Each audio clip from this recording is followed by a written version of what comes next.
Role of government in insuring that green revolution benefited small farmer as well. Government क्या role play कर रही थी? The government provided loans. देखा आपने, मैंने आपको बताया कि इसीलिए 1965 से लेके 1969 के बीच में हमने 14th बैंकों को नेशनलाइज किया, पब्लिक सेक्टर की बैंक बनाया, उनको गांव की तरफ भेजा, गांव में भेजा ताकि गांव में जाकर के वो किसानों को लोन दे सकें, वो एग्रीकल्चरल डेवलपमेंट के लिए रिसोर्सेज अवेलेबल करा सकें। Okay, the government also provided subsidize fertiliser.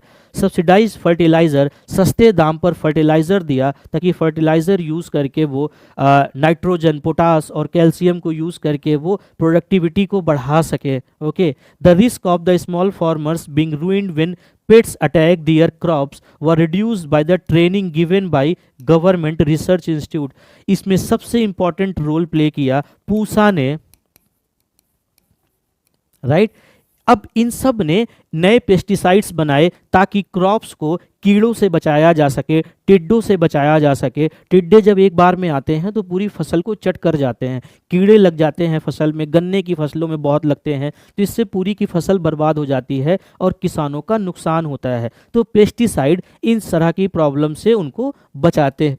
उसके बाद देखिए benefits of green revolution to the Indian economy. Green revolution ने इंडिया की इकोनॉमी, क्योंकि इंडिया की इकोनॉमी कैसी इकोनॉमी है दोस्तों? एग्रीगेरियन इकोनॉमी है। यहाँ की मेजर पॉपुलेशन किस में काम करती है? वो एग्रीकल्चर सेक्टर में काम करती है। मेजर पॉपुलेशन एग्रीकल्चर सेक्टर में काम करती है। तो एग्रीकल्चर सेक्टर का डेवलपमेंट अपने आप कंट्री के इकोनॉमिक डेवलपमेंट को पुश करेगा। ओके, उसके बाद देखिए it increase the total food grain production and farm productivity that is yield per hectare।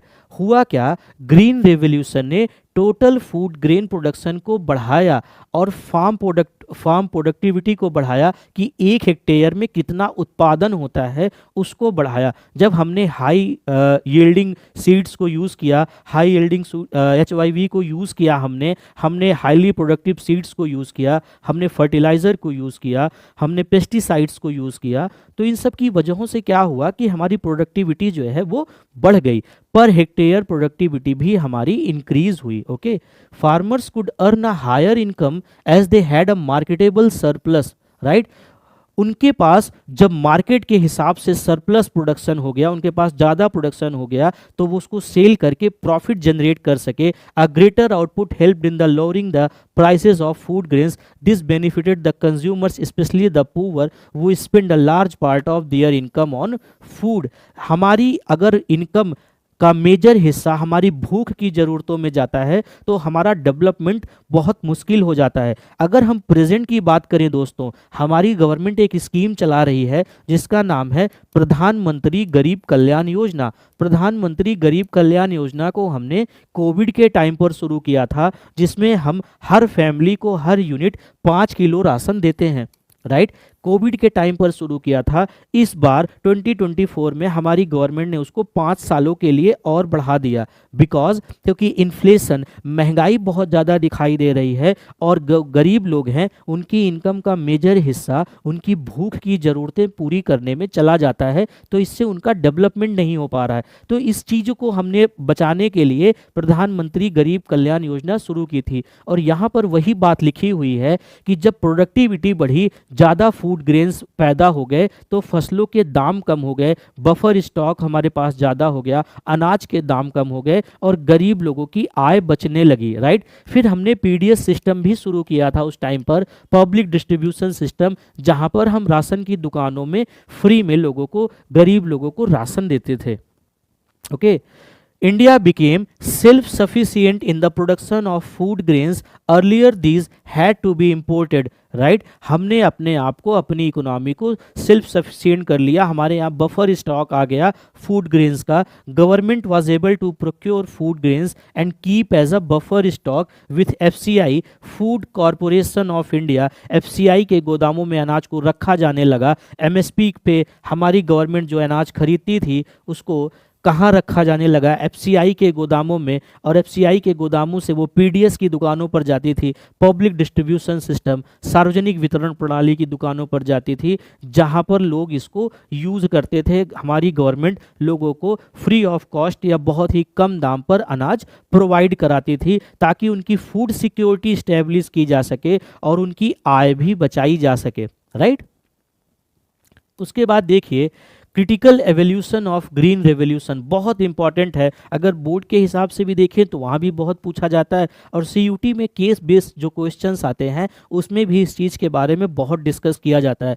The farmers who could benefit from high yield variety seeds required reliable irrigation facilities as well as the financial resources to purchase fertilizer and pesticide, which small farmers could not afford. Thus, Green Revolution increased the inequalities between small and big farmers, since only the big farmer who could afford the required input reaped the benefits of Green Revolution. बात क्या थी? बात यही थी कि क्या क्या चीज़ें चाहिए, हाई यील्ड वेराइटी सीड्स चाहिए, फर्टिलाइज़र चाहिए, राइट, फर्टिलाइज़र चाहिए, इसके साथ साथ प्रॉपर इरिगेशन फैसिलिटीज़ चाहिए। भले ही सरकार मदद कर रही थी, गवर्नमेंट मदद कर रही थी, बट हमारे यहाँ एग्रीकल्चर सेक्टर में मेजर पॉपुलेशन काम कर रही है, तो सब तक गवर्नमेंट की पहुँच नहीं हो पाती थी। कई बारी ऐसा होता था कि करप्शन होता था ऑपरेशनल लेवल पर, लागू करने के लेवल पर स्कीम बहुत अच्छी है लेकिन लागू करने के लेवल पर करप्शन होता था। तो उसकी वजह से क्या होता था, जो नीडी लोग हैं जिनको वास्तव में ज़रूरत है उनको मदद नहीं मिल पाती थी, right. In the first phase of the Green Revolution, use of high-yield variety seeds was restricted to a few states such as Punjab, Andhra Pradesh and the Tamil Nadu. Further, the use of HYV seeds primarily benefited the wheat growing regions only. However, in the second phase, benefits of high-yield variety technology spread to a larger number of states and benefited more variety of crops. Initially अगर हम बात करें तो initially केवल पंजाब, आंध्र प्रदेश और तमिलनाडु जैसे state को इसका फ़ायदा हुआ था हाई यील्ड वैरायटी सीड्स का, और इसके साथ साथ जो गेहूं के प्रोडक्शन वाले एरिया हैं जहां पर गेहूं का प्रोडक्शन ज़्यादा होता है वहां पर इसका बेनिफिट मिला था। गेहूं है आपकी रबी की फसल जो विंटर में बोई जाती है, रबी की फसल को इसका बहुत फ़ायदा हुआ था। बेसिकली अगर हम बात करें पंजाब, हरियाणा, वेस्टर्न यूपी और ईस्टर्न एमपी का इलाका जहां पर गेहूं का प्रोडक्शन बहुत ज़्यादा होता है, उन्हीं इलाकों पर गेहूं के प्रोडक्शन में जो है ज़्यादा बेनिफिशियल ये साबित हुआ था, राइट। सेकेंड फेज में तमाम तरह के स्टेट्स, बाकी अलग अलग स्टेट्स में और अलग अलग क्रॉप्स तक भी ग्रीन रेवोल्यूशन का इम्पैक्ट, ग्रीन रेवोल्यूशन का फ़ायदा पहुंचा था। Okay, the high yield variety crops were also more prone to pest attack, and the small farmers who adopted this technology could lose everything. Hence, it was a risky choice. High yield variety जो है इसको scientific research करके बनाया जाता था, but इसके साथ दिक्कत क्या थी, जो पेस्ट अटैक, जो कीट पतंगे होते हैं, जो टिड्डे होते हैं, उनके लिए ये बहुत प्रोन होता था, बहुत जल्दी से वो इन पर अटैक कर देते थे और फसलों को चट कर जाते थे। तो किसानों के लिए ये भी एक रिस्क फैक्टर होता था कि वो अगर ऐसी हाई यील्ड वैरायटी सीड्स को चुने तो उनको जो है प्रॉपर मात्रा में पेस्टिसाइड मिलना चाहिए, राइट, प्रॉपर मात्रा में पेस्टिसाइड मिलना चाहिए, तभी वो अपनी फसलों को बचा सकते हैं। तो क्रिटिकल इवैल्यूएशन में हमने देखा, जब हम किसी चीज़ को क्रिटिकल इवैल्यूएशन में देखते हैं तो उसके प्रोज और कॉन्स दोनों की बात करते हैं और अपना अप्रोच रखते हैं, अपना पॉइंट ऑफ व्यू रखते हैं। अगर मैं आप लोगों से पूछूं, आपसे एग्जाम में पूछा जाए केस स्टडी दे करके कि ये केस स्टडी है 2 स्टेट की और ग्रीन रेवोल्यूशन के इम्पैक्ट को आप समझाइए, तो आपके सामने जो क्वेश्चन आएगा आप कैसे उसको डील करिएगा, आप उसके बारे में प्रैक्टिस कीजिए। अब हमने देखा कि कैसे जो है फाइनेंशियल रिसोर्सेज अलग अलग एरिया में अलग अलग तरीके से डिस्ट्रीब्यूट होते थे, हाई यील्ड वैरायटी सीड्स ने कहाँ किस स्टेट को कितना फ़ायदा पहुंचाया, इरिगेशन फैसिलिटीज़ क्या रोल प्ले करती थी, राइट, पेस्टिसाइड क्या रोल प्ले करते थे, इन सब के इम्पैक्ट, इन सब के डिस्कशन को हमने देखा।